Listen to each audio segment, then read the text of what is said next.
Está el avance y el temor que hay del Estado Islámico, que yo sí creo que se debe frenar, porque esos hombres están pues capaces de cualquier cosa y sobre todo de arrasar con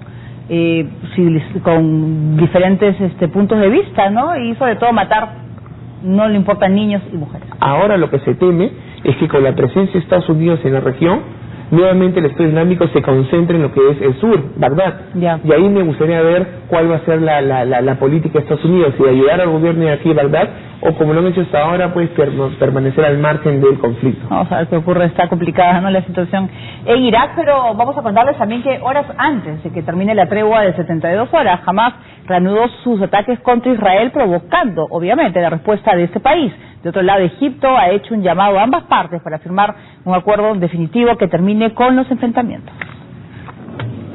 Hamas ha culpado a Israel por el fracaso de las conversaciones del Cairo, que buscaban extender el alto al fuego de 72 horas. Acusamos a la ocupación israelí de perder el tiempo. La tregua no se extendió porque estábamos convencidos de que la ocupación no daba ningún paso para animarnos a extender la tregua más allá. Sin embargo, Palestina no ha esperado a que termine este alto al fuego, ya que 4 horas antes de que se cumpla el plazo, reanudaron los ataques contra Israel, que dejaron lamentables consecuencias. Según el ejército israelí, en un primer momento, Hamas lanzó al menos 18 cohetes desde Gaza, y su sistema interceptor Cúpula de Hierro derribó 2. Uno de estos proyectiles cayó también sobre una casa en Sderot, cerca de la frontera de Israel con el enclave, causando solo daños en el techo y no dejando ningún herido. Israel tampoco se ha quedado de brazos cruzados y ha respondido a las hostilidades de Hamas. La primera víctima de esta acción ha sido un niño de 10 años que había acudido a una mezquita a rezar.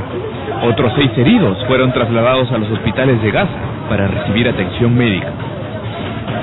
Mientras tanto, las autoridades policiales de Israel señalaron que los ataques de Hamas dejaron 2 heridos en su territorio. Más tarde, Egipto llamó a reanudar el alto al fuego, señalando que solo faltan algunos puntos para alcanzar un acuerdo. No obstante, un funcionario del gobierno israelí dijo que no negociarán con Palestina, mientras los militantes continúan atacando su territorio con cohetes. Por su parte, los palestinos también dijeron que iban a responder a la negociación, pero inicialmente no hubo pronunciamiento, hasta horas después, en que se mostraron dispuestos a negociar un acuerdo final, que termine con el conflicto en la Franja de Gaza. Muy bien, estábamos viendo pues que lamentablemente de 72 horas duró 70 y bueno, una de las partes la tuvo que romper, pero nuevamente están las conversaciones o el intento, pero no se llega a nada concreto, es duras ambas partes para poder ceder. Hay muy poco nivel de decisión, es decir, me parece que el tema central no más allá del enfrentamiento militar, que es lamentable por las vidas humanas que implica, se encuentra hoy en día en Egipto, en las negociaciones que se dan, en estas negociaciones donde ambas partes no se ven cara a cara, lo hacen por medio de intermediarios egipcios, y donde no ceden, jamás continúa en su posición de lograr cambiar el status quo existente, lograr romper el bloqueo, que es un evento central, de alguna manera. Romper el bloqueo tiene muchas escalas, se pueden romper de muchas escalas, claro, pero de alguna manera quieren pues cambiar el status quo existente, mientras que Israel cede muy poco. Israel ha señalado, mientras Hamas o los palestinos han señalado que Israel no cede ni en lo mínimo, Israel dice que lo máximo que promovió fue algún tipo de presencia europea, no militar, en la frontera con Egipto. Ahora, la Unión Europea ha hecho una propuesta muy interesante en las últimas horas, y es justamente, ha dicho, yo puedo correr con la reconstrucción de la Franja de Gaza, a condición de que Hamas deje las armas y no se arme y dé seguridad a Israel. Pero al mismo tiempo yo puedo correr con el control de la frontera con Egipto, inclusive con policías y militares europeos, sí, pero con control policial y militar, algo que Israel no quiere, por ejemplo, de la frontera con Egipto. ¿Por qué?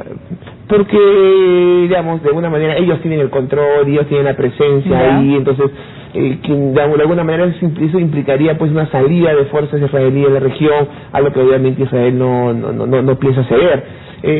La posición europea parece muy inteligente y que de alguna manera significaría implícitamente el fin del bloqueo. Ahora, ciertamente, en algún momento Gaza va a tener que abrirse, el mundo no puede permitir que Gaza siga siendo encerrado, la frontera con Egipto no puede ser la única ventana de Gaza al mundo, tiene que comerciar, jamás pide un puerto, por ejemplo, tiene que tener un puerto, tiene poder tener la capacidad de tener vuelos aéreos al exterior.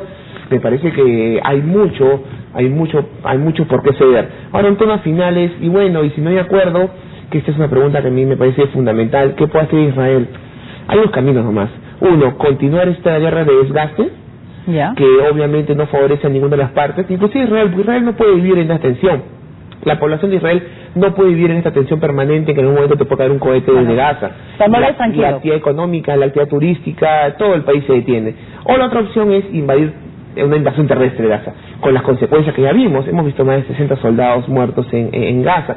Así que para ir, y en ambas circunstancias, ya sea uno o dos, con la muerte de vidas humanas, que además deslegitima el accionar de Israel a nivel internacional. Entonces la situación de Israel es bien difícil. Jamás sabe que las opciones que tiene Israel de cara al futuro, si esto continúa, son muy complicadas y obliga a negociar. Claro, jamás también obviamente tiene algunos problemas, como por ejemplo que la población interna va a comenzar a presionar a Hamás por ceder, porque no se puede vivir tampoco en este estado de alerta permanente.